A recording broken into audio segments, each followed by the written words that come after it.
The shuttle bay doors opened with a soft hiss, releasing a cloud of filtered air into the massive docking station of Vega Prime Academy.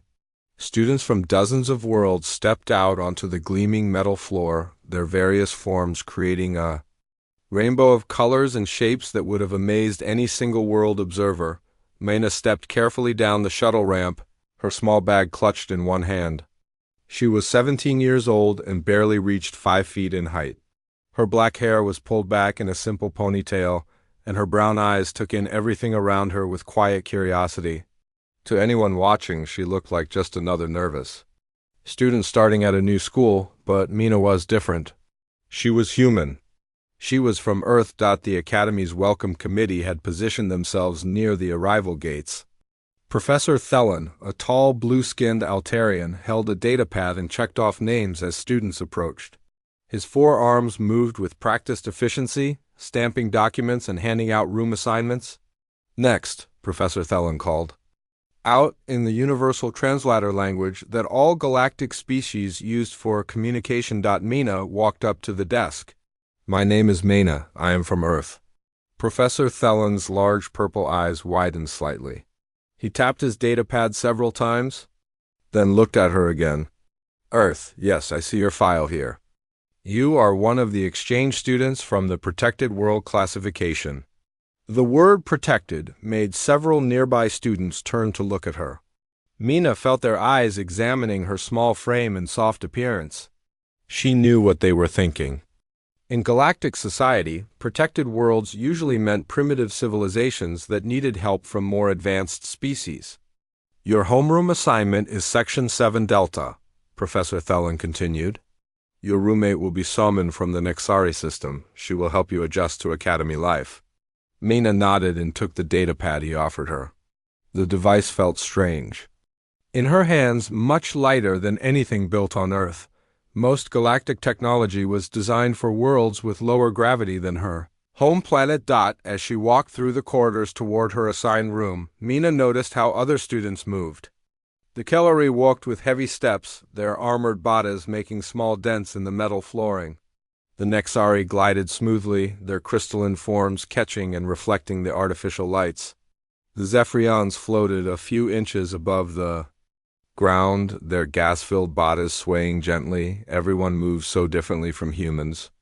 Everyone moved so much more slowly. Mena found her room and pressed her palm to the door scanner. The door slid open to reveal a space that was larger than her entire bedroom back on Earth. 2 beds sat on opposite sides of the room, with desks and storage areas built into the walls. A figure made of what looked like living crystal turned from one of the desks. This was Soman, her Nexari roommate. Light passed through Soman's body in beautiful patterns, creating rainbow colors on the walls around her. "You must be Mena," Soman said. Her voice had a musical quality, like wind chimes in a gentle breeze. "I have been very curious to meet a human. Your species is quite rare in galactic academies." "Nice to meet you," Mena replied, setting her bag on the empty bed. "I hope we can be good roommates." Soman's crystalline head tilted to one side. "May I ask about your world?" "Our databases have very little information about Earth. It is classified as restricted access." Mena unpacked her few belongings as she talked. "Earth is just a normal planet. We have oceans and mountains and forests. It rains sometimes. We have animals and plants like most worlds do." "But why is it restricted?" Soman asked. "Usually only dangerous worlds get that classification." "I think it is just because we are new to galactic society," Mena said. She did not want to explain that Earth was actually classified as a Class 9 death world. Most species would not understand what that meant anyway. The next morning, Mena attended her first homeroom class. The classroom was designed to accommodate many different types of beings. Some seats were filled with water for aquatic species. Others had special atmosphere controls. Some students sat on the floor while others hung from the ceiling. Professor Thelen stood at the front of the room with his datapad. "Today we will assign study groups for your first project. Each group will research a different aspect of galactic history and present their findings to the class. As he read out the group assignments, Mina listened for her name. When she heard it, her heart sank a little. Group 7 will be Mena from Earth, Deho from Earth, Kivo from Keller Prime, and Jisoo from the Tethys colonies. Mina looked around the room until she spotted her group members. Deho was easy to find since he was the only other human in the class. He was older than her, maybe 20 years old, with short black hair and a serious expression. He caught her eye and nodded. Jisoo was a small aquatic being who sat in one of the water-filled seats. She had large eyes and delicate fins that moved constantly as she breathed through the liquid. Then there was Kivo. Kivo was enormous. He stood almost 10 feet tall when he rose from his seat to look at his new group members. His body was covered in natural armor plates that looked like they could stop bullets. His arms were thick as tree trunks, ending in hands that had razor-sharp claws instead of fingernails. His face was humanoid but larger, with small red eyes that seemed to look at everything as a potential threat. Kalari were known throughout the galaxy as warriors. Their planet had produced some of the finest soldiers and guards in galactic history. They were strong, fast, and aggressive by nature. Kivo looked down at Mina and made a sound that might have been laughter.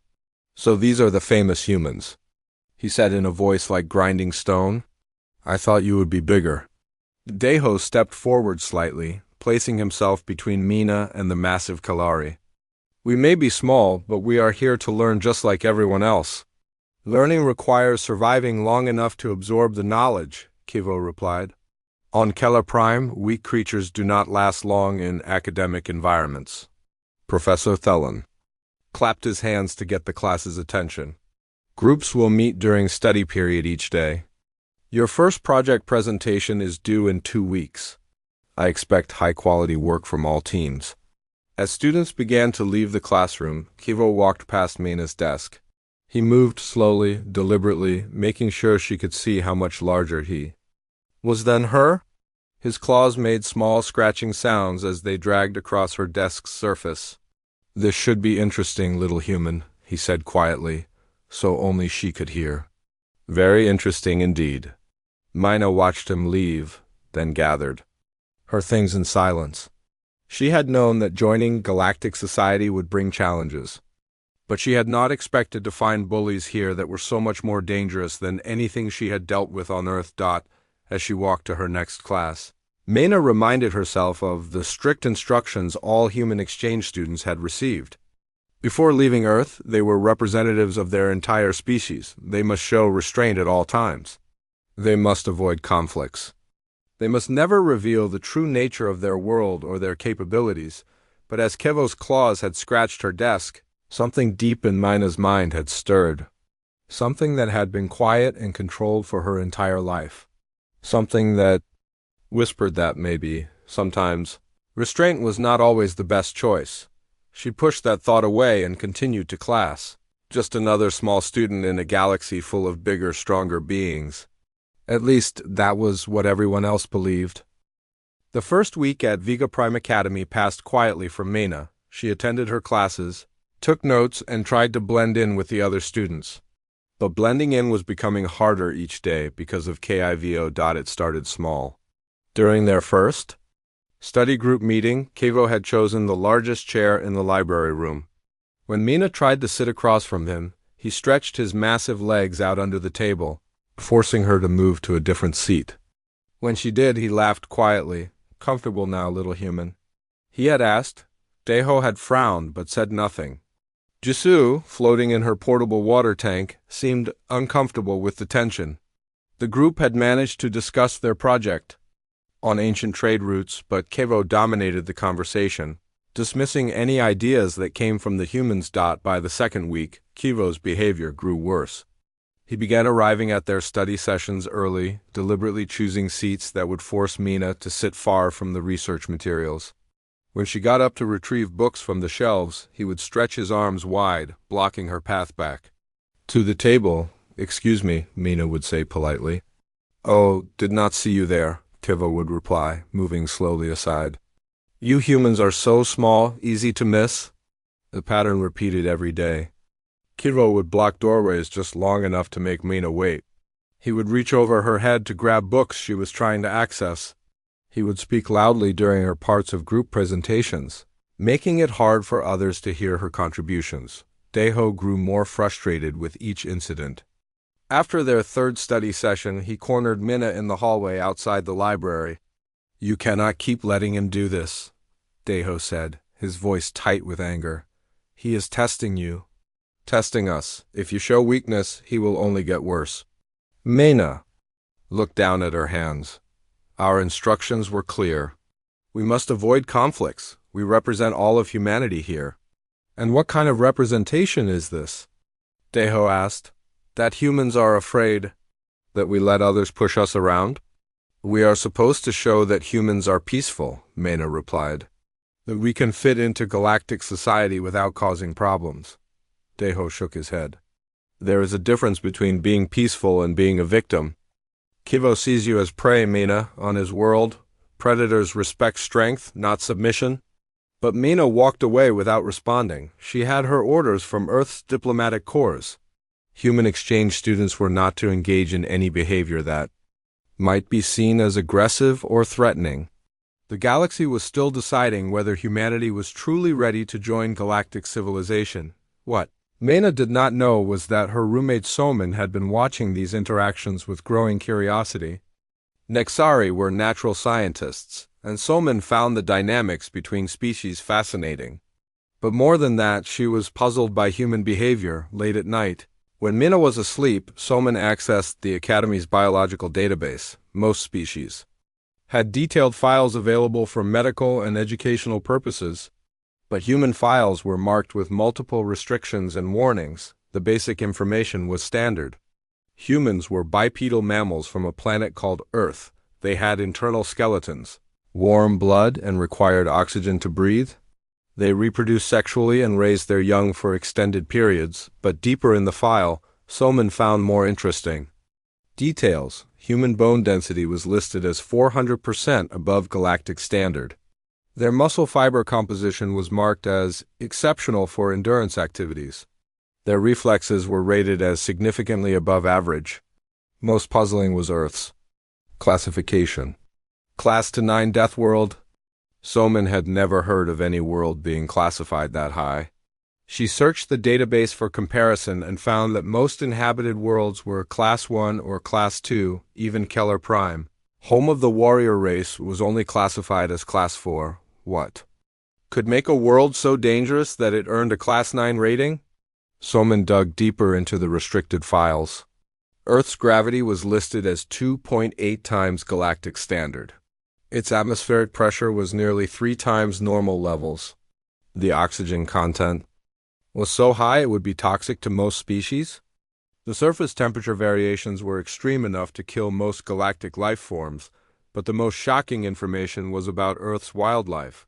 The file listed creatures that seemed impossible: land predators weighing over 6 tons, sea creatures longer than most starships, flying animals with wingspans measured in dozens of meters, and these were described as common species.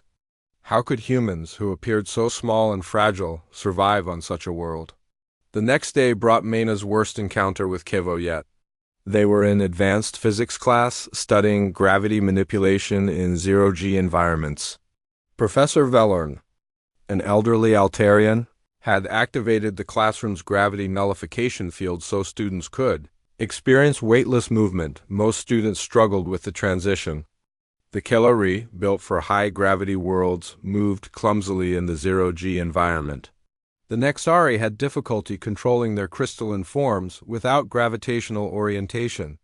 Even the gas-filled Zephyrians seemed confused by the lack of atmospheric pressure differentials, but Minna moved through the weightless environment like she had been born in space. Her movements were smooth and controlled. She could change direction instantly, stop precisely where she wanted, and navigate between floating obstacles without effort. Professor Velorn noticed her skill. "Excellent form, Minna. Have you trained in zero-gravity environments before?" "No, Professor," Minna replied as she floated near the ceiling. "This is my first time." Several students stared at her in amazement. Zero-gravity movement was notoriously difficult to master. Most species required months of training to achieve basic competency. Kivo, however, saw her skill as another challenge to his dominance. He pushed himself off from a wall, using his massive strength to propel his armored body through the weightless space toward Mina. "Let me help you navigate, little human," he said, reaching out with one clawed hand, but instead of gently guiding her as he claimed, Kivo grabbed Mina's arm hard enough to leave bruises through her uniform. His claws, designed for climbing rocky surfaces on Keller Prime, pressed against her skin with enough force to draw small drops of blood. Mina's face went pale, but she did not cry out. She did not pull away. She simply floated there, letting Kivo hold her arm in his painful grip. "See how easy it is to control your movement?" Kivo said loudly enough for the class to hear. "Humans need guidance from stronger species." Professor Vellern floated over to them. "Is everything acceptable here?" "Yes, Professor," Kivo replied before Mina could speak. "I was just demonstrating proper zero-gravity assistance techniques." The professor looked at Mina's face, searching for signs of distress. But Mina had learned to control her expressions during her years of diplomatic training. Her face showed nothing but calm acceptance. "Very well," Professor Vellern said. "Please be careful with interspecies contact. Different biology means different tolerances for physical interaction." After class, Deho examined the bruises on Mina's arm. They were already turning dark purple, and the small cuts from Kivo's claws had scabbed over. "This has to stop," Deho said. "He could have broken your arm with that grip." "But he did not," Mina replied quietly. "And I survived it without causing a diplomatic incident." "Diplomatic incident?" Deho's voice rose. "Mina, he is escalating. Each time he tests you, he goes further. What happens when he decides to test how much damage you can take?" Mina did not answer, but deep in her mind, something stirred again. The same something that had whispered to her on the first day. It was getting stronger, and it was getting harder to ignore. That night, Soman pretended to be asleep while watching Mina tend to her injuries. She saw how carefully Mina cleaned the cuts, how she moved her bruised arm to test its range of motion. What Soman found most interesting was that Mina showed no signs of the pain response that would be normal for such injuries. In most species, either humans had a much higher pain tolerance than their files indicated, or Mina was hiding her suffering. With incredible discipline, both possibilities were equally disturbing to consider. 3 weeks into the semester, Mina's situation with Kevo had reached a point that worried everyone who witnessed it. The massive Kellari no longer bothered to hide his harassment behind polite words or accidental contact. He had claimed ownership of their study group's favorite table in the library. He blocked Mina's access to research materials. He spoke over her during every presentation. Other students began to notice. In the cafeteria, conversations would stop when Kivo approached Mina's table. In hallways, groups of aliens would watch nervously as the towering warrior student cornered the small human girl against walls or in doorways. Jisoo, their aquatic group member, had started bringing extra water tanks to their meetings so she could position herself between Mina and Kivo during discussions. It was a small gesture, but it showed that even other species could see something was wrong. Soman spent her nights diving deeper into restricted databases, searching for answers about human capabilities. What she found disturbed her more each day. Earth was not just a Class 9 death world. It was the only known world to achieve that classification while still supporting intelligent life. The atmospheric composition alone should have been lethal.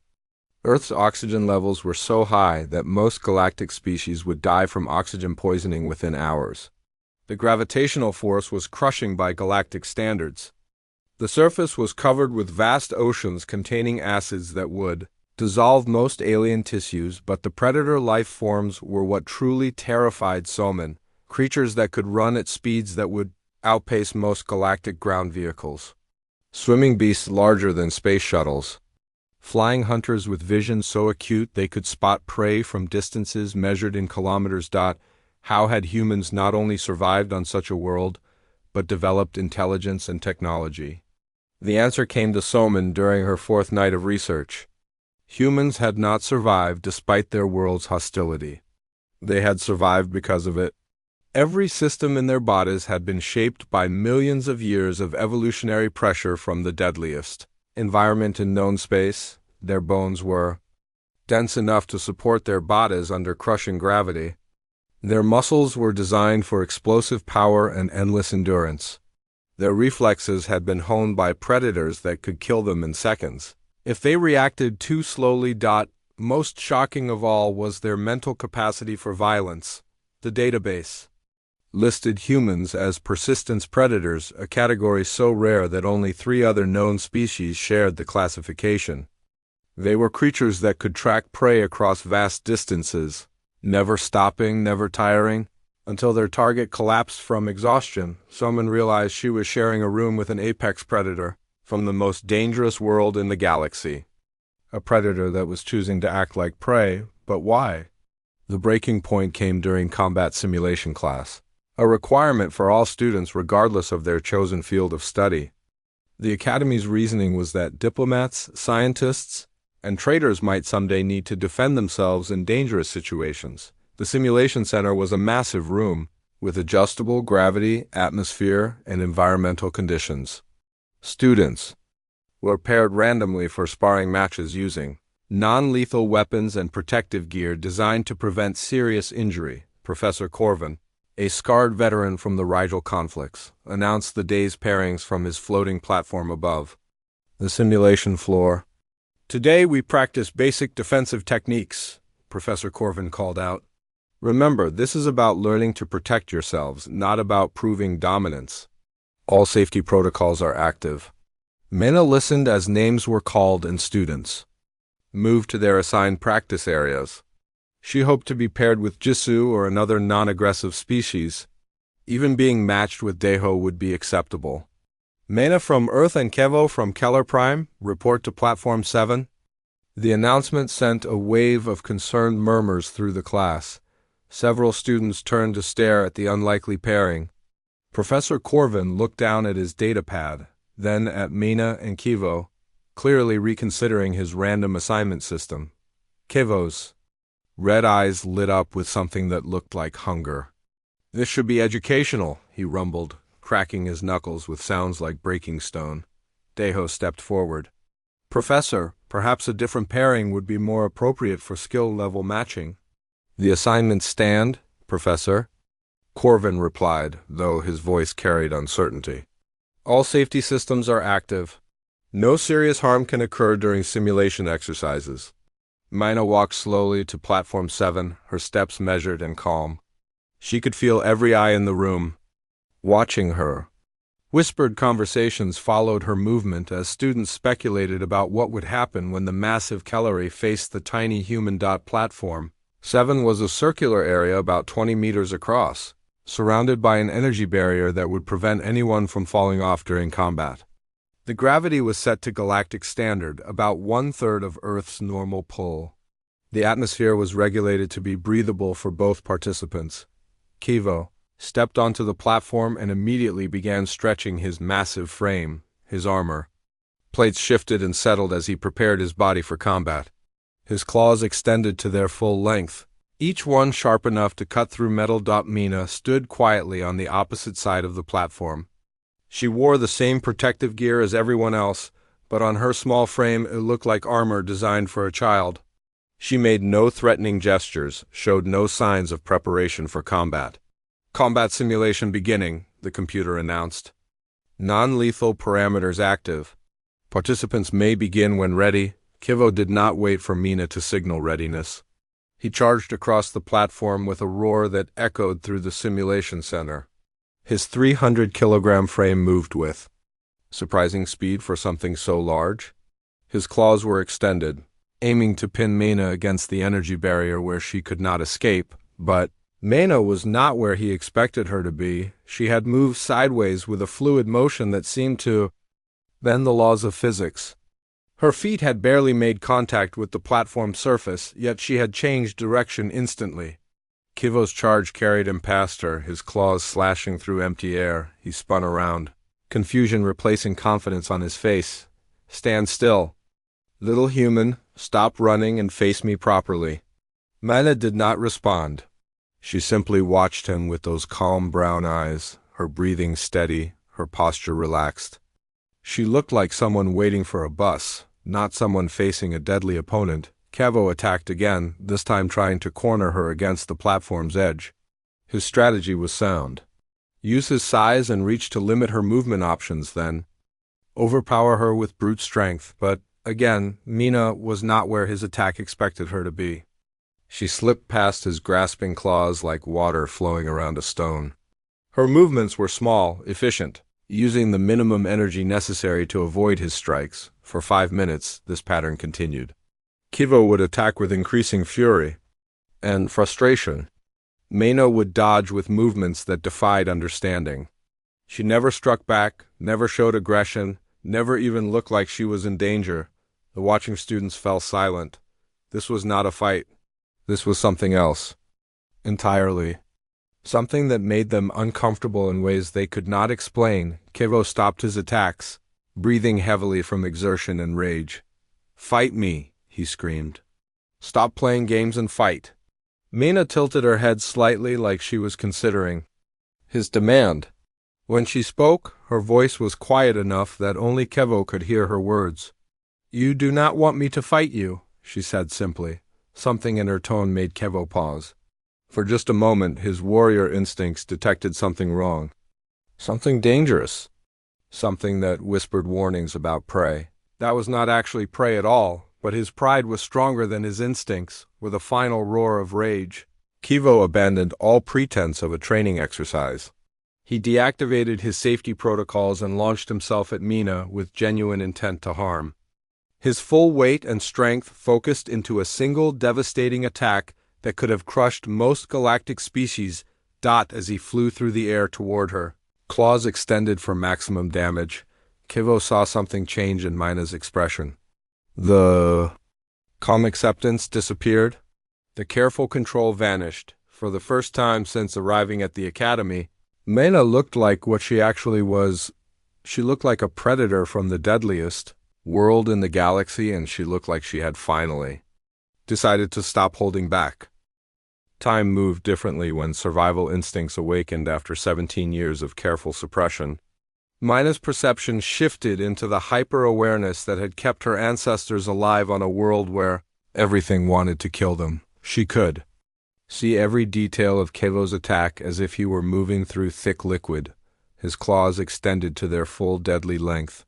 His red eyes filled with rage and the absolute certainty that he was about to crush this annoying little creature who had dared to embarrass him. His 300-kilogram frame flew through the air with all the momentum of a falling boulder. In the reduced gravity of the simulation platform, he seemed to hang in space for an eternity, giving Mina time to calculate angles, velocities, and possibilities. The watching students held their breath. Professor Corvin reached for the emergency. Shut down controls, but he was too far away and Kevo was moving too fast. Deho started forward, knowing he could never reach them in time.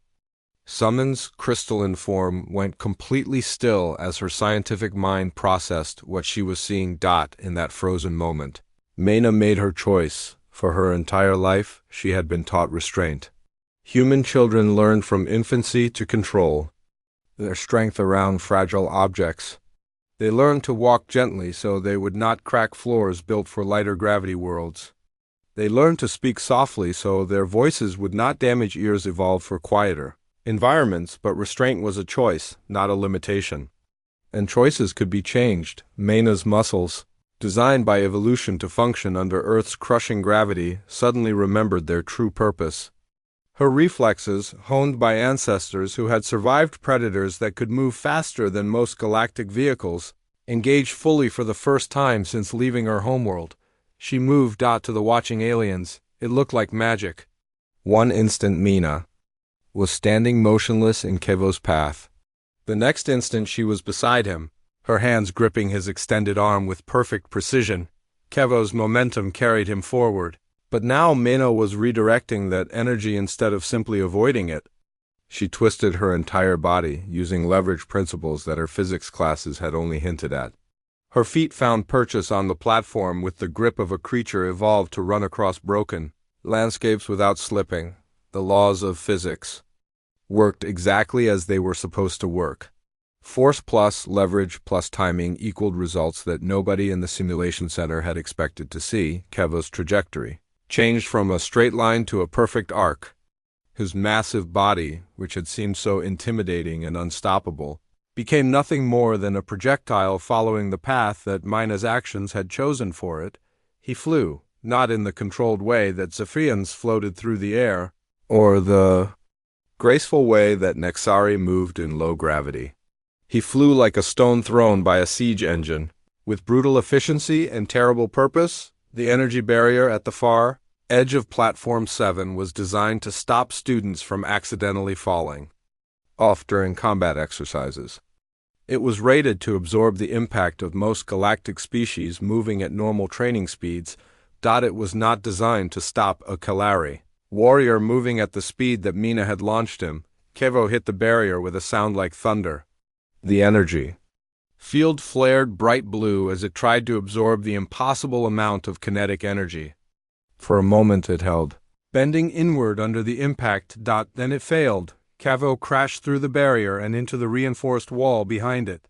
The impact sent vibrations through the entire simulation center. Dust fell from the ceiling. Several students stumbled as the floor shook beneath their feet. When the dust settled, Kevo lay motionless against the wall.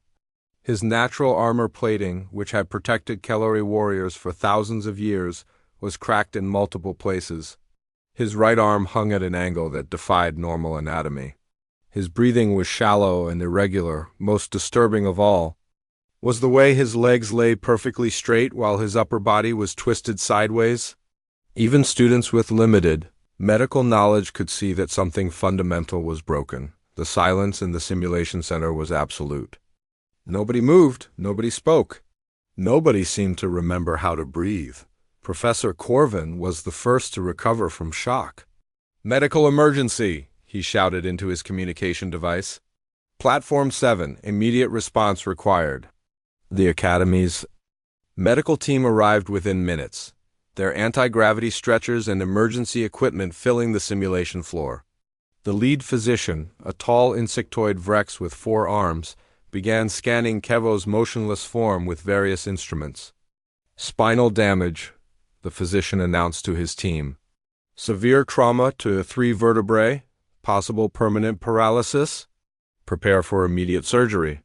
As the medical team worked to stabilize Kevo and prepare him for transport, every eye in the simulation center turned to look at Maina. She stood exactly where she had been when Kevo struck the wall. Her protective gear was undamaged. Her breathing was steady.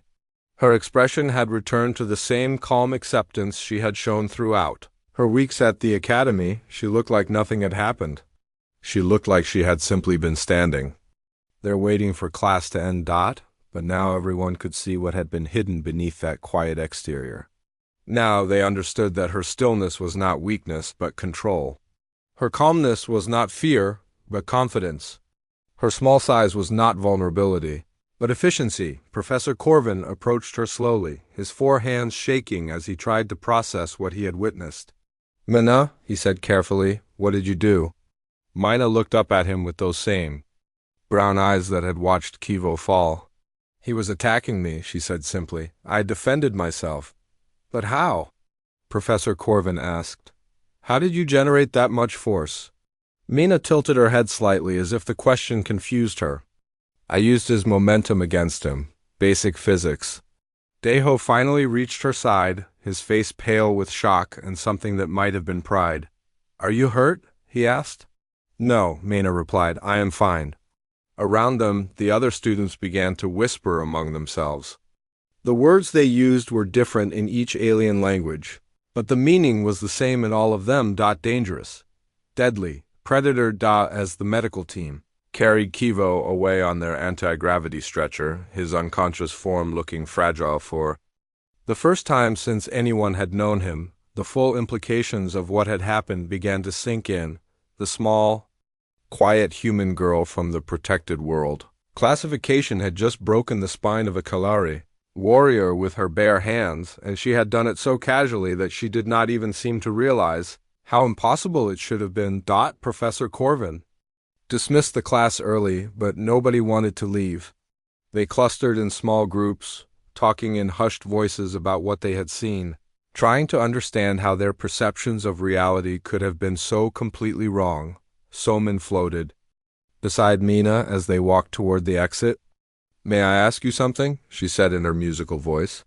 "Yes," Mina replied. "Were you holding back before today?" Mina stopped walking and considered the question seriously.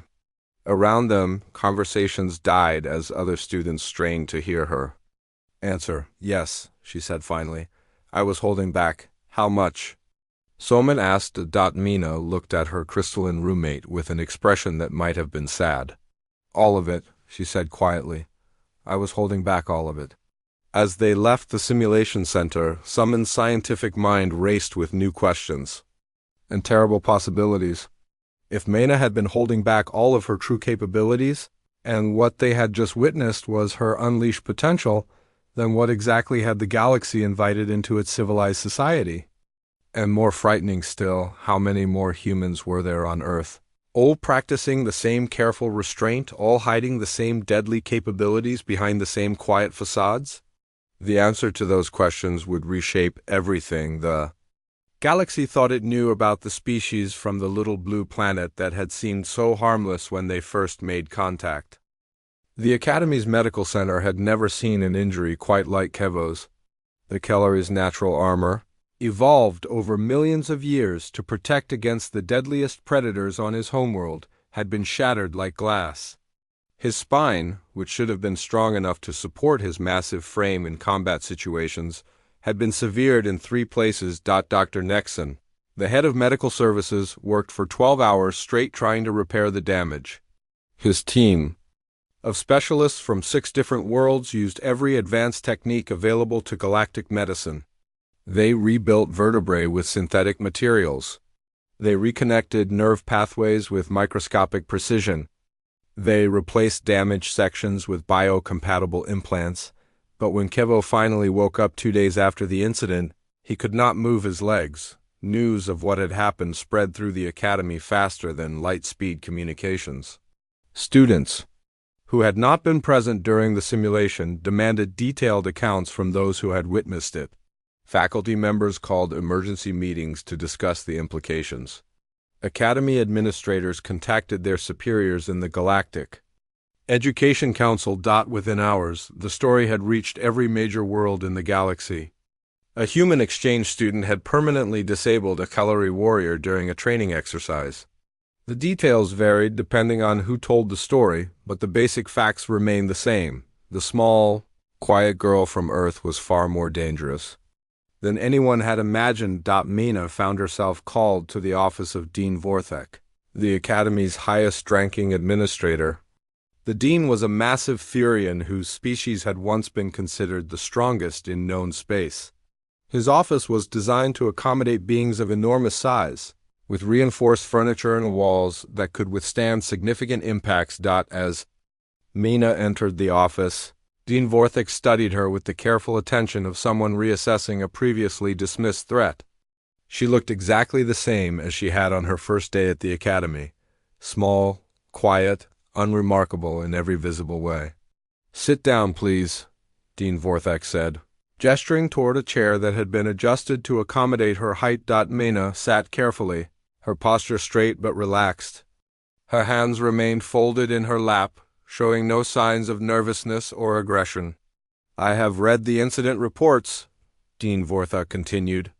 "Multiple witnesses confirm that Kevo attacked you with intent to cause serious harm. They also confirm that you defended yourself using what appeared to be minimal force. Is this accurate?" "Yes, Dean," Mina replied. "That is accurate. What I do not understand," Dean Vorthek said slowly, "is how minimal force resulted in such catastrophic injuries to a Kalari warrior." Mina considered his question. "I redirected his momentum. He was moving very fast when he attacked me. I simply changed the direction of that energy." "Simply," Dean Vorthek repeated. "You make it sound like a basic maneuver." "It is basic," Mina said. "On Earth, Children learn these techniques in elementary school physical education classes. The dean's expression shifted from confusion to something approaching alarm. Children learn combat techniques capable of crippling cavalry warriors? We do not call them combat techniques, Mina explained patiently. We call them safety skills. Every human child must know how to redirect force and use leverage for protection. Our world has many dangerous animals. Before Dean Vorthak could respond, his office door chimed with an incoming priority communication. Dean, his assistant's voice came through the intercom. You have an urgent call from the Galactic Council Medical Research Division. Transfer it to my screen, the dean instructed. The wall display activated to show Dr. Yylin, a renowned Nexari scientist who served as the galaxy's leading expert on xenobiology. Her crystalline form sparkled with unusual intensity, indicating high excitement or stress. Dean Vorthak, Dr. Yylin began immediately. I need to speak with you about your human exchange students. My research team has been analyzing the incident data, and we have discovered something that requires immediate attention. Dr. Yylin, this is Mina, the student involved in the incident, Dean Vorthak said, indicating Mina's position in the chair. Doctor. Ylynn's form went completely still for a moment. Perfect. Mina, I need to ask you some questions about your homeworld. The information in our databases appears to be incomplete. I will answer what I can, Mina replied politely. Earth's gravity is listed as 2.8 times galactic standard. Is this correct? Yes, Mina said. That sounds about right. And you have lived your entire life under this gravitational force? Yes, all humans do. Dr. Yylin made rapid calculations on a device outside the view of the screen. This means your musculoskeletal system has developed under conditions that we classified as extreme environment training. Your bones and muscles are essentially built for what we would consider superhuman performance? I suppose so, Mina agreed. We never thought of it that way. What about atmospheric pressure? Dr. Yylin continued. Our readings suggest Earth's atmosphere is nearly 3 times denser than galactic standard. That sounds correct, Mina confirmed. So your respiratory and circulatory systems are also adapted for extreme conditions? Dr. Yylin muttered, making more notes. What about wildlife? Our databases list several predator species on Earth. Could you describe them? Mina thought for a moment. Well, there are bears. They can weigh up to 800 kilograms and run faster than most vehicles. There are big cats that can leap 15 meters in a single bound. Sharks in the oceans that are 12 meters long with bite forces that can crush metal. Crocodiles that can snap trees in half with their jaws. Dr. Ylynn's form flickered with what appeared to be shock. And humans coexist with these creatures? Yes, Mina said simply, though we usually avoid them when possible. They can be dangerous if you do not know proper safety procedures. Safety procedures, Dr. Yylin repeated weakly. Standard childhood education, Mina explained. How to escape from bear attacks, what to do if you encounter big cats, how to survive in shark-infested waters. Basic survival skills that everyone learns. Dean Vorthak leaned back in his chair, which groaned under his massive weight. Dr. Yylin, what are the implications of this information? The implications, Dr. Yylin said slowly, are that we have fundamentally misunderstood what humans are. We classified them as a protected species because we thought they needed help adapting to galactic society. But the truth is far different. She paused to organize her thoughts. Based on this conversation, and my analysis of the incident data, I believe humans are the most physically capable species we have ever encountered. Their world has forged them into something that our classification systems cannot properly categorize. What do you mean? Dean Vorthak asked. I mean that every human is essentially a living weapon that has been trained from birth to control its deadly potential. They are apex predators from the deadliest world in known space, and they have been pretending to be harmless prey animals to avoid frightening the rest of galactic civilization. Mina shifted slightly in her chair. We prefer the term diplomatic restraint, she said quietly. Dr. Yulen's image flickered again. How many humans are there on Earth? About 8 billion, Mina replied. The silence that followed this answer stretched for nearly a full minute. Both Dean Vorthek and Dr. Yland seemed to be processing the implications of 8 billion beings with capabilities similar to what Mina had demonstrated. Finally, Dr. Yland spoke again. Dean, I recommend immediate classification review for all human students. And I strongly suggest that the Galactic Council reconsider our entire approach to human integration into galactic society. What kind of reclassification are you suggesting? Dean Vorthek asked. I am not sure our classification systems have appropriate categories, Dr. Yland admitted. How do you classify a species that could dominate the galaxy through physical force alone, but chooses instead to practice restraint and seek peaceful coexistence? Mena looked up at both of them with her calm brown eyes. You could try classifying us as friends, she suggested. That is what we would prefer. After the communication ended, Dean Vorthek sat in silence for several minutes, studying the small human girl who had just redefined everything he thought he knew about interspecies relations. Mena, he said finally, are all humans like you? Mena considered the question seriously. Most humans are stronger than me, she said. I am considered small even by human standards. And I have not had military training or professional athletic conditioning like many of my people. Dean Vorthek closed his eyes and tried to imagine what a large, trained human might be capable of. The mental picture was deeply unsettling. When he opened his eyes again, he looked at Mina with something that might have been respect or possibly fear. I think, he said slowly, that the galaxy needs to have a very different conversation about humanity's place in our civilization. 1 month after the incident in the simulation center, Kivo sat in his motorized mobility chair, staring out the window of his private medical room.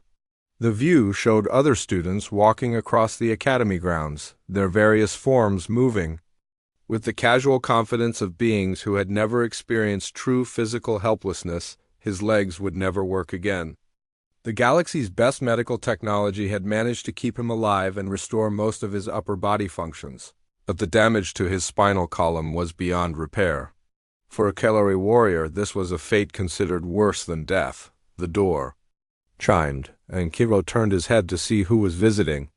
He expected another medical specialist or perhaps one of his few remaining friends from Keller Prime. Instead, Mena walked quietly into the room. She carried a small package wrapped in simple brown paper, and her expression held the same calm acceptance it had always shown.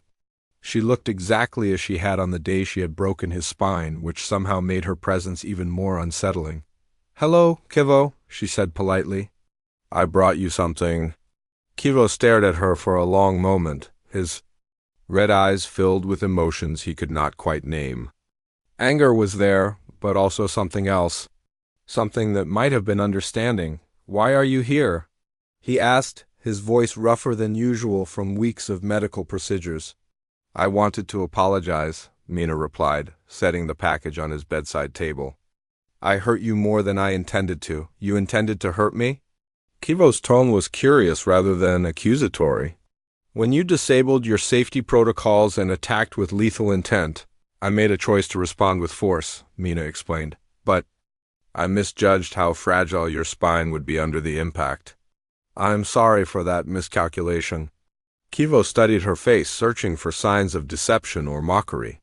He found neither. "You calculated the force needed to stop my attack?" "Yes," Mina said, though I calculated incorrectly.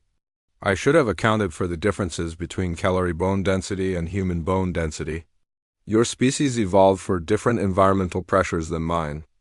"Different environmental pressures," Kivo repeated slowly. "Mina, what kind of world did you come from?" For the first time since he had known her, Mina seemed to struggle with how to answer a question. "A difficult one," she said finally. "More difficult than Keller Prime?" Mina considered this seriously. "I have never been to your world, so I cannot make a direct comparison. But from what I have learned about Kelari evolution, I believe Earth presented more severe challenges." "What kind of challenges?" "Predators," Mina said simply. Very large predators with very effective hunting methods. My ancestors had to become better at survival than anything that wanted to eat them. Kevo nodded slowly. This explanation made sense to his warrior mind. And you learned these survival skills as a child? All human children do, Mina confirmed. We must learn to coexist with dangerous wildlife from a very young age. It is considered basic education on Earth. So when I attacked you, Kevo said, your response was automatic, trained behavior? Yes, Mina agreed. When you disabled the safety protocols, my survival instincts recognized you as a genuine threat. I reacted accordingly. Kevo was quiet for several minutes, processing this information. Finally, he spoke again. On Keller Prime, warriors respect strength above all else. We believe that might makes right and that the strong should dominate the weak.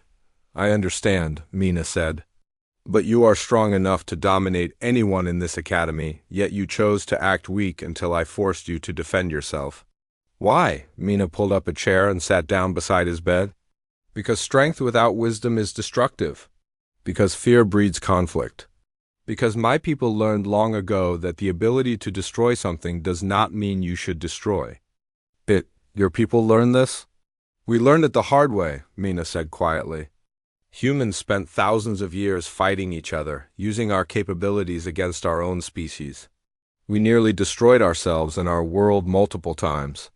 Eventually, we realized that our greatest strength was not our ability to cause harm, but our ability to choose not to cause harm. Kevo absorbed this lesson in silence.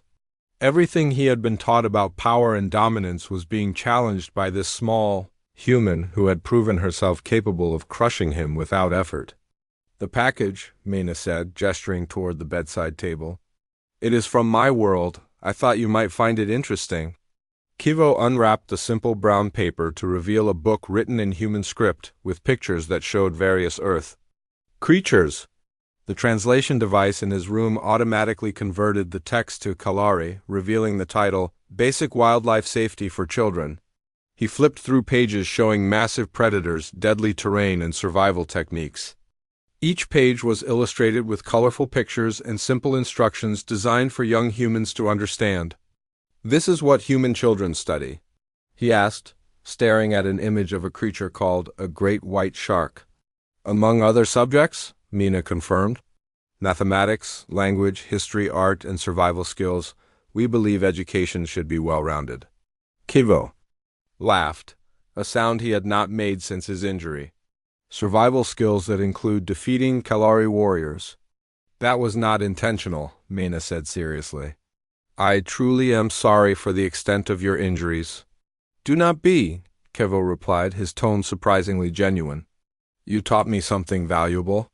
You taught me the difference between strength and power. What do you mean? Strength is what I had before, Kevo explained. Physical capability, intimidation, the ability to force others to do what I wanted, but power is what you have. The ability to choose when and how to use your capabilities. The wisdom to know when restraint is more effective than action, Mina nodded. My teachers would be pleased to hear you understand this distinction. Will you visit me again? Kevo asked. I would like to learn more about your world and your people. If you wish, Mina replied. I would be happy to share what I know. After Mina left, Kevo spent hours studying the children's book she had given him. Each page revealed new details about the impossible world she had come from. Creatures that could kill him with a single bite. Environmental conditions that would crush most galactic species. Natural disasters that made Keller Primes, volcanic eruptions, look like minor inconveniences, and human children learn to navigate this nightmare world as part of their basic education. Meanwhile, across the academy, the administrative response to the incident continued to develop. New protocols had been quietly implemented for all interactions with human students. Faculty members received additional training on cultural sensitivity. That was actually instruction on how to avoid triggering defensive responses from apex predators, the Galactic Education Council had reclassified Earth from a protected world to something entirely new, a diplomatic priority world. The classification came with new restrictions on contact and new requirements for cultural exchange programs. Most importantly, the Council had issued a secret directive to all member worlds. Humanity was to be treated as a potential strategic ally, not as a primitive species requiring guidance. Dr. Yulen's research had been classified at the highest levels of galactic security. Her official report, titled Revised Assessment of Human Capabilities and Implications for Galactic Relations, had been distributed to only the most senior leaders of major galactic civilizations. The report's conclusions were simple and terrifying. Humanity possessed the physical capabilities to conquer the known galaxy through force, but had chosen instead to seek peaceful integration through diplomacy and cultural exchange. This combination of devastating potential and voluntary restraint made them either the galaxy's greatest hope for peaceful coexistence or its most dangerous future threat, depending on how galactic civilization chose to interact with them. Soman had submitted her own research paper to the Academy Science Council.